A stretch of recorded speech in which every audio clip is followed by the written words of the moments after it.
संयुक्त राष्ट्र संघ द्वारा 2025 को अंतर्राष्ट्रीय सहकार वर्ष घोषित किया गया है और इसी उपलक्ष्य में महाराष्ट्र शासन का सहकार विभाग, महाराष्ट्र राज्य सहकारी प्रशंसा फेडरेशन नागपुर और अन्य जिला संघों द्वारा महाराष्ट्र के विभिन्न हिस्सों से निकली सहकार दिंडी जैसे स्वर्गीय वैकुंठ भाई मेहता सहकार दिंडी और स्वर्गीय धनंजय राव गाडगे सहकार दिंडी विभिन्न मार्गों से होते हुए शिरडी पहुंचेगी। इस अवसर पर अधिक जानकारी नीलिमा बावने ने बीसीएन से साझा की है। संयुक्त राष्ट्र संघ द्वारा 2025 को अंतर्राष्ट्रीय सहकार वर्ष के रूप में मनाया जा रहा है। इसी के उपलक्ष्य में नागपुर सहित अन्य जिलों में संघों द्वारा प्रमुख कार्यक्रमों का आगाज किया जाएगा। हम मौजूद हैं धर्मपेट अर्बन महिला कोऑपरेटिव सोसाइटी की अध्यक्ष नीलिमा बावने जी के साथ। मैम, ये डिंडी का आयोजन क्यों विशेष है और इससे सहकार क्षेत्र में कैसे बढ़ावा आएगा? सबसे पहले ये जो साल है, हम सभी कोऑपरेटिव सेक्टर में काम करने के लिए एक तो बहुत ही अच्छा लग रहा है कि इन्होंने ये जो साल जो है 2025 इंटरनेशनल कोऑपरेटिव ईयर करके स्थापित किया है। तो हमको तो बहुत अच्छा लग रहा है कि भाई वहाँ पे हमारा नाम जा रहा है करके। और दूसरी बात ऐसी है कि साल भर तो प्रोग्राम करने वाले हैं हम लोग, लेकिन डिंडी का मतलब ये है कि अपन सब डिंडी जब निकालते हैं तो हम स्कूटर रैली निकाल रहे हैं। जो नागपुर और नागपुर ज़िले में जो भी पत्र संस्था वाले सभी को हमने आह्वान किया है कि भाई आप सहकार क्षेत्र में काम करें, आपकी संस्था है, आपकी बैंक है, आप गृह निर्माण संस्था है, जो भी आपका कोऑपरेटिव सेक्टर में आप जुड़े हुए हो, तो आपके कम से कम 5 लोग 6 लोगों को आप आइए और अपन एक मिलके बड़ी रैली निकालेंगे। और अपन एक हमारा मिशन है कि सहकारिता से समृद्धि की ओर, यानी अपने को ऐसी अच्छा कुछ करना है तो कोऑपरेटिव से होने वाला है। तो इसलिए तो ये डिंडी का ही मुख्य उद्देश्य ये है कि भाई सब कोऑपरेटिव में जुड़े हुए लोग रहेंगे। लकड़ापुर के पास गजानन महाराज का मंदिर है बहुत पुराना, वहाँ से हम शुरुआत कर रहे हैं। और वहाँ माननीय कृष्ण भोग खोपड़े वहाँ आने वाले हैं और फिर वहाँ से हरी झंडी दिखा के वो रैली जब शुरू होगी तो वहाँ नागपुर महल से जब जाएंगे लोग देखेंगे कि भाई कोऑपरेटिव सेक्टर कितना बड़ा है। और फिर जो कोऑपरेटिव सेक्टर चलाते हैं वो हमारा डिपार्टमेंट है, तो हम जो डिपार्टमेंट गणेशपेट में वहाँ हम जाएंगे तो डिपार्टमेंट के लोग भी हमारा स्वागत करने वाले हैं। और फिर बहुत लोगों का हर एक का अलग क्वेश्चन भी रहता है कि हमारे सोसाइटी को ये प्रॉब्लम है या कोई गवर्नमेंट का आया हुआ सर्कुलर है, उसका भी उनको दिक्कत रहती है। तो वो जो भी हमारे पास लोगों का जो सोसाइटी का कोई प्रॉब्लम आया हुआ है उसका हम पर्चा पे उनको देने वाले हैं डीडीआर को। सिर्फ शो करके निकालने वाले नहीं है, जो हमारी समस्या है उसके बारे में वहाँ चर्चा भी करेंगे।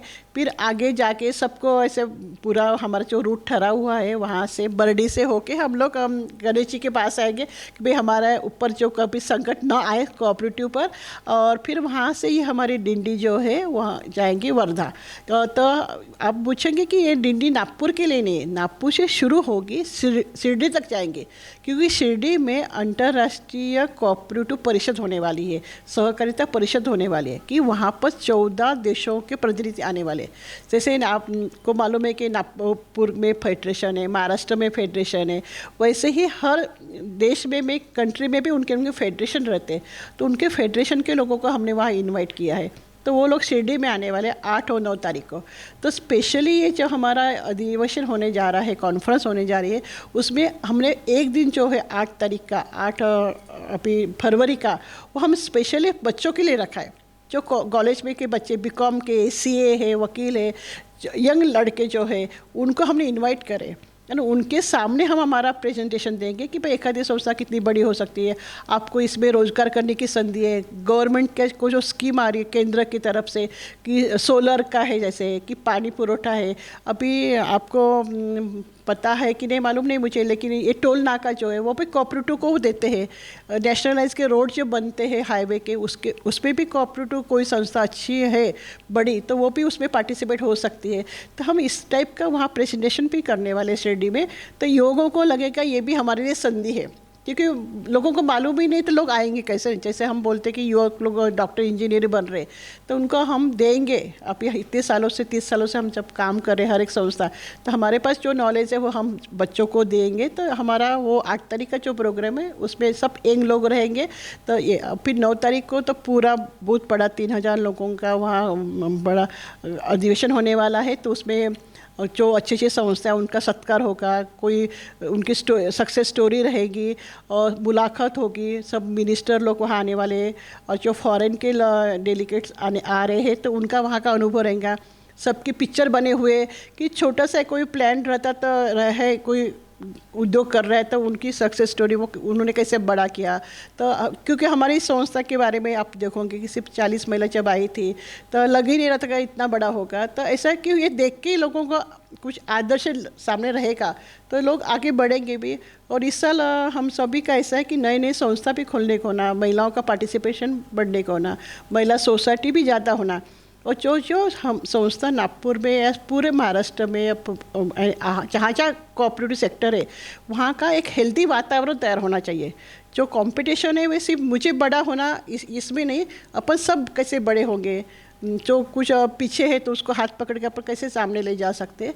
इस टाइप का ये अधिवेशन हमारा शिरडी में हो रहा है और साल भर हम इसी पर काम करने वाले कि भाई कोई संस्था नई खोलना चाहते तो वो खोले, किस में प्रॉब्लम है उसको सामने लेके जाए। बहुत सारे लोग चीज़ें बनाते हैं तो प्रोडक्शन करते हैं, मैन्युफैक्चर करते हैं, लेकिन उनका मार्केटिंग नहीं रहता।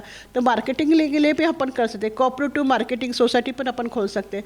हर एक गोष्ठी का अपन कोऑपरेटिव खोल सकते हैं। और मुझे लगता है कि ये सबके लिए अच्छा रहेगा कि अपन किसी ना किसी संस्था से जुड़े रहेंगे। क्योंकि आपको मालूम ग्राहक भंडार जो रहता है, ग्राहक भंडार में बहुत कम प्रॉफिट में वो काम करते हैं, तो जो खरीदता है तो उसको सेविंग ही होता है ना। तो इस टाइप का ये है। और डिंडी का ही इसलिए हमने उद्देश्य निकाला है कि लोग ज़्यादा जुड़े, लोगों को लगेगा कि कोऑपरेटिव सेक्टर इतना बड़ा है, हमें भी जुड़ना है, वो हमसे मिलेंगे, वो हमसे जुड़ेंगे और उनको भी हम आगे लेके जाएंगे। ये हमारा है कि सिर्फ हमको आगे नहीं पढ़ना है, हमारे साथ जो आएंगे उनको भी आगे लेके जाना है। और सभी संस्था अच्छे से काम करें, बड़ी छोटी नहीं, लेकिन सब जो सभासद है उन सभी का हित उसमें रहे। और उसी के कारण हमारे संस्था का भी विकास तो होगा ही, लेकिन राष्ट्र के आर्थिक जो क्षेत्र है कि उसमें बढ़ावे में कोऑपरेटिव का महत्व बहुत बड़ा रहेगा आने वाले काल में।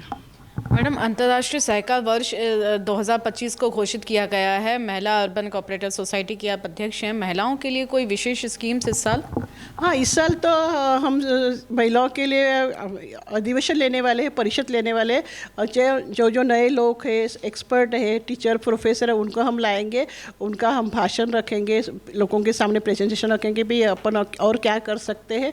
और नई महिलाओं की पत्र संस्था खोलने के लिए हम मदद भी करेंगे महिलाओं को कि भाई आप लोग आइए। जैसे 100 लोगों का है, कोई किटी का ग्रुप है, कोई अलग NGO है, उनको मिला के हम उनको बोलें कि भाई आप एक छोटी संस्था खोलो। बहुउद्देश्य संस्था है, मल्टीपर्पज़ कोऑपरेटिव सोसाइटी खोले तो बहुत सारा काम अपन गवर्नमेंट का कर सकते हैं। नवीन अभी GR ऐसा है कि गवर्नमेंट को जो भी चीज़ लगती है, जैसे कर्टन है, किताबें है, पेन है, तो वो कोऑपरेटिव सेक्टर से खरीदते हैं। लेकिन जब वो देखते हैं तो उनको वो लोग दिखते ही नहीं कि भाई कौन बनाना वाला है करके। उनका वो पोर्टल भी है, तो हम वो भी ध्यान देने वाले महिलाओं की, भाई जो चीज़ आप बनाते हो वो पोर्टल में अपना नाम डालिए, गवर्नमेंट आपको ऑर्डर देंगे। क्योंकि सिर्फ सेल्फ हेल्प ग्रुप के लोग हैं, बचत कट के लोग हैं, वो बहुत कुछ सामान बनाते हैं, लेकिन उनका आखिर ये क्वेश्चन रहता है कि अरे हमारे पास मार्केट नहीं है ना, वो ढूंढते नहीं है। तो वो उसमें हम हेल्प करने वाले हैं 20 साल। कितने मैम देशों के प्रतिनिधि इसमें भाग लेंगे और कितनी संस्थाएं आएंगी? नहीं, इसमें तो हमारा ये जो ना फेडरेशन है, बाहर देश में भी फेडरेशन बहुत सारे हैं। जैसे अभी हमारे बीच में सिंगापुर में गए थे, श्रीलंका गए थे, फिर उधर थाईलैंड वगैरह भी हमारे लोग गए थे। तो मैं तो कभी गई नहीं क्योंकि उस वक्त मेरा कुछ जमा नहीं था, लेकिन उनका जो फेडरेशन रहते हैं ना, उनके लोग हमारे यहाँ आने वाले हैं। उनका कन्फर्मेशन आया है, उनके लिए होटल्स वगैरह बुक हुए, इसलिए हमें मालूम है कि वो पक्का आने वाले हैं। और वहाँ जो कोऑपरेटिव का काम है वो हर चीज़ उनके जो रहता है अपनी ज़िंदगी में जो लगती है लाइफ में, वो बहुत सारी चीज़ वो कोऑपरेटिव से बनाते हैं वो लोग। कपड़ा है, कोई फ्रूट प्रोसेस है, जैसे अपन जो सुखाते हैं बेरी वगैरह, वो लोग बहुत कुछ कोऑपरेटिव से बनाते हैं। अपने को नहीं मालूम, अपन लोग कंपनी से लेते हैं बहुत सारी चीज़ वहाँ, लेकिन कोऑपरेटिव से बहुत चीज़ बनती है। तो फिर वो लोग इंडिया में आने वाले हैं और उनका टिकट वगैरह हुआ, तो इसलिए पक्का वो 14 देशों के लोग आ रहे हैं हमारे इधर शिरडी में। बाइक और टू व्हीलर फोर व्हीलर से ये यात्रा होने वाली है, इनके लिए ज़्यादा से ज़्यादा लोगों से आप इसमें सहभाग होने के लिए क्या अपील करेंगे? नहीं, हमने तो जब हमने सोचा कि भाई 8 तारीख को 8 और 9 तारीख को जो है हमारा कॉन्फ्रेंस हो रहा है, तो नागपुर हम 29 तारीख को जब निकाले तो हमारे यहाँ नागपुर जिला फेडरेशन जो है वहाँ राजेंद्र घाटे प्रेसिडेंट है, वहाँ में भी निमंत्रित डायरेक्टर हूँ। तो हम सब लोगों ने पूरे नागपुर जिला में जितने जिले हैं तालुका जिले में जितने तालुके हैं वहाँ सब ने हमने प्रवास किया, सबको लेटर दिया कि भाई इतनी तारीख को इतने बजे आना है, फिर उनकी चाय की व्यवस्था है, फिर खाने की भी व्यवस्था है दोपहर के वक्त, वो सब उनको बताया। और उन्होंने हमको बोले कि नहीं हम इतना अच्छा काम है, हम तो सरकार में काम करते हैं, वो सभी लोग आ रहे हैं। उसमें तो हमारे 15 दिन से वो तैयारी शुरू है, अभी भी सबको फ़ोन करना ये करना शुरू है। सहकार क्षेत्र में जो उतार चढ़ाव हैं और उनसे कैसे निपटा जाए, ये इस अधिवेशन का प्रमुख उद्देश्य रहेगा। वीडियो जर्नलिस्ट अखिलेश भरद्वाज के साथ निशा पंजवानी, NBC न्यूज़ नागपुर।